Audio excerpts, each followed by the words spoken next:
अब अंग्रेजों के जमाने की आईपीसी नहीं, 1 जुलाई से लागू होंगे बीएनएस समेत 3 नए क्रिमिनल लॉ। 420 नहीं 316 कहलाएंगे धोखेबाज। फिलहाल नहीं लागू होगी हिट एंड रन की नई धारा।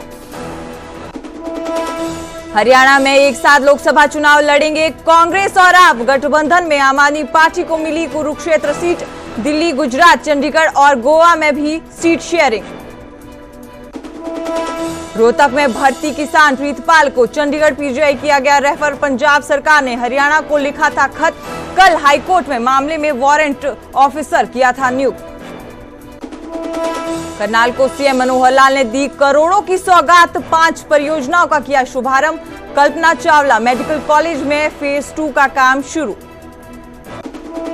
अनंत अंबानी और राधिका मर्चेंट का 1 मार्च से प्री वेडिंग फंक्शन। जामनगर में 3 दिनों तक होगा grand celebration. Mark Zuckerberg, Bill Gates समेत देश विदेश के कई वीआईपी गेस्ट होंगे शामिल।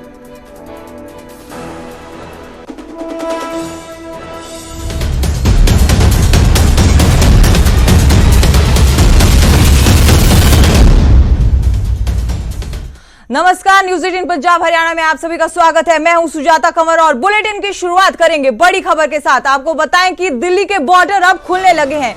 सिंघू और टिकरी बॉर्डर से बैरिकेड्स हटाए जा रहे हैं। सर्विस लेन पर कंक्रीट जो दीवार थी वो तोड़ी जा रही थी। किसान आंदोलन के मद्देनजर ये इंतजाम किए गए थे। किसानों ने 29 फरवरी तक दिल्ली कूच को टाल दिया था। फिलहाल शंभू और खनौरी बॉर्डर पर किसान डटे हुए हैं। तो बड़ी खबर आपको बता रहे हैं, जहां सिंघू और टिकरी बॉर्डर से बैरिकेड्स हटाए जा रहे हैं, कंक्रीट दीवार थी जो वो तोड़ी जा रही है। तो ये बड़ी खबर 29 तारीख तक किसानों द्वारा जो दिल्ली कूच था वो टाला गया है। पर अब ये बड़ी खबर किसान आंदोलन को लेकर, जहां अब दिल्ली के रास्ते जो है वो खुलने लगे हैं।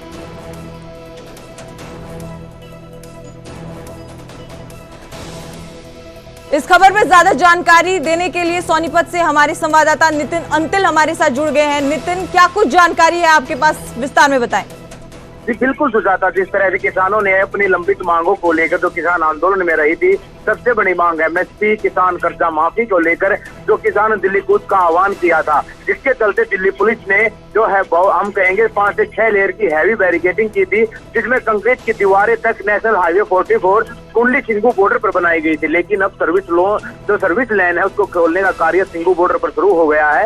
और जो कंक्रीट की दीवार पुलिस द्वारा, अधिकारियों द्वारा बनाई गई थी, उन्हें खुद ही वो तोड़ने का कार्य शुरू कर चुके हैं। वो तो जानकारी ये मिली है कि सर्विस लाइन है जो फिलहाल उसको खोला जाएगा ताकि आम जनता को राहत मिल सके। तो किसानों ने 29 फरवरी तक जो दिल्ली कूच के आह्वान को वापस ले लिया और वो कहा कि 29 तक अब वो डिले कर रहे हैं। तो कहीं ना कहीं आम जनता के लिए राहत की खबर ये है अब कि कुंडली सिंघू बॉर्डर पर जो सर्विस लाइन है उसको खोलने का कार्य शुरू कर दिया गया है। और आज रात तक जो दिल्ली पुलिस के अधिकारी हैं उनका ये मानना है, जो हमारे सूत्र बता रहे हैं कि आज रात तक सर्विस लाइन को जो है दोनों तरफ से आने और जाने के लिए खोल दिया जाएगा। जिसका था जी, शुक्रिया नितिन ज्यादा जानकारी देने के लिए। तो आपको बता दें कि सर्विस लेन पर जो है कंक्रीट की दीवार वो तोड़ी जा रही है। लोगों को सुविधा देने के लिए ये दीवार जो है वो तोड़ी जा रही है। सिंघू और टिकरी बॉर्डर से जो बैरिकेड्स थे वो हटाए जा रहे हैं।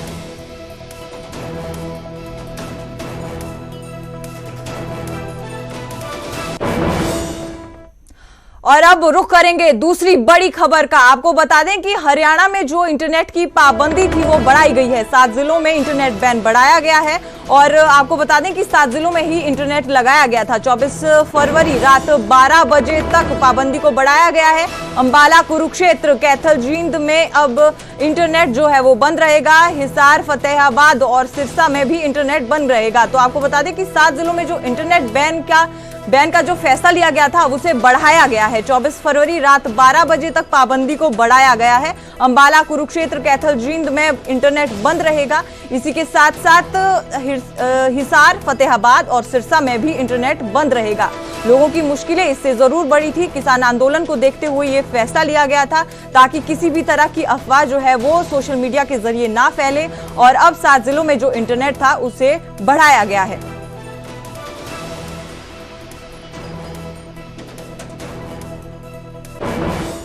और अब रुख करेंगे अगली बड़ी खबर का। चंडीगढ़ पीजीआई में जो घायल किसान प्रीतपाल था उसे चंडीगढ़ पीजीआई रेफर कर दिया गया है। ये रोहतक पीजीआई में रेफर था। और आपको बता दें कि पंजाब सरकार ने हरियाणा सरकार को एक पत्र लिखा था। पत्र में प्रीतपाल को पंजाब को सौंपने की बात कही गई थी। रोहतक पीजीआई में प्रीतपाल भर्ती था। पहले अपहरण की अफवाह भी फैली थी। दरअसल प्रीतपाल को रोहतक पीजीआई में भर्ती होने की खबर के बाद पंजाब और हरियाणा सरकार आमने सामने आ गए थे। पंजाब के चीफ सेक्रेटरी अनुराग वर्मा ने हरियाणा को चिट्ठी लिख प्रीतपाल सिंह को पंजाब के सपुर्द करने को कहा था। दरअसल किसान प्रीतपाल सिंह 21 फरवरी से मिसिंग था, जिसके बाद अफवाह उड़ी कि उसे किडनैप किया गया है। लेकिन बाद में सामने आया कि प्रीतपाल खनौरी बॉर्डर में प्रदर्शन के दौरान घायल हो गया था और फिर उसे हरियाणा के रोहतक पीजीआई में भर्ती कर दिया गया था।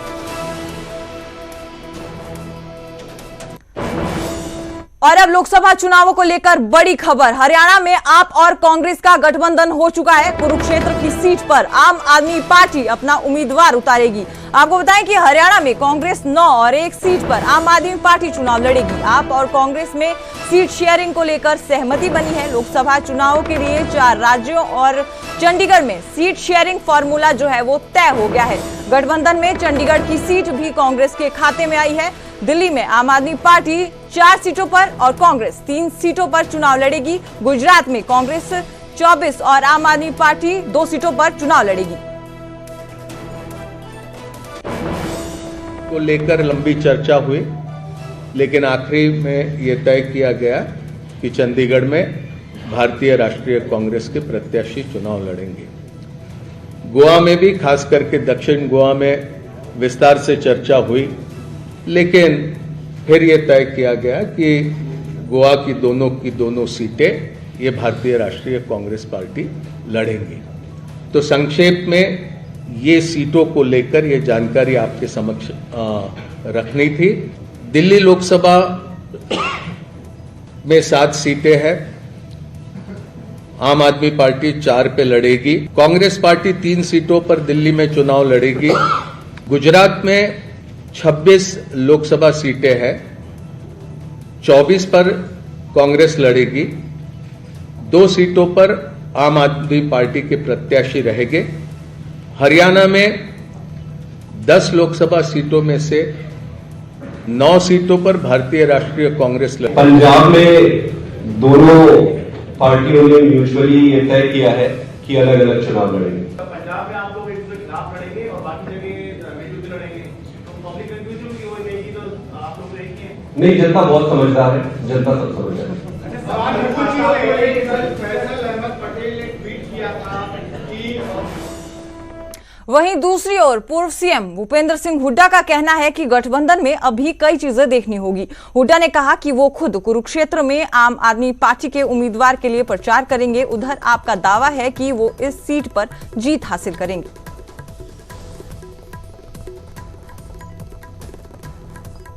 मैं तो आज भी कह रहा हूँ, कांग्रेस के पास 10 के 10 उम्मीदवार अच्छे मजबूत थे हमारे, लेकिन जब गठबंधन होता है, अलायंस होता है, तो गेम एंड टेक करनी पड़ती है। वो अकेले हरियाणा का थोड़ा हुआ, दिल्ली चंडीगढ़ सबका हुआ है, तो 1 सीट आम आदमी की पार्टी के हिस्से में गई है। इकट्ठा होकर मजबूती से लड़ेंगे। तो मजबूत कैंडिडेट तो हमारे पास हर जगह थे, लेकिन एक पार्टी जो फैसला कर देती है तो हम सबको मान्य होता है। मुझे लगता है कि भारतीय जनता पार्टी के नेताओं को अब अपना बोरिया बिस्तरा बांधना शुरू कर देना चाहिए। जो वो षड्यंत्र रच रहे थे कि इंडिया गठबंधन बने नहीं किसी तरह, क्योंकि उनको पता था कि इंडिया गठबंधन बनेगा तो वो हारेंगे।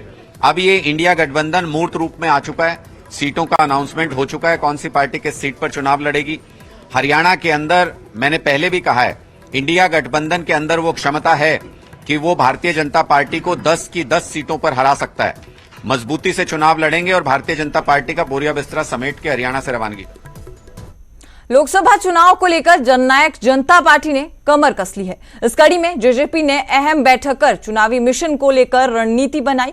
कुरुक्षेत्र पहुंचे पार्टी लोकसभा प्रभारी सुधीर सोंडा और देवेंद्र कादियान ने बैठकें ली।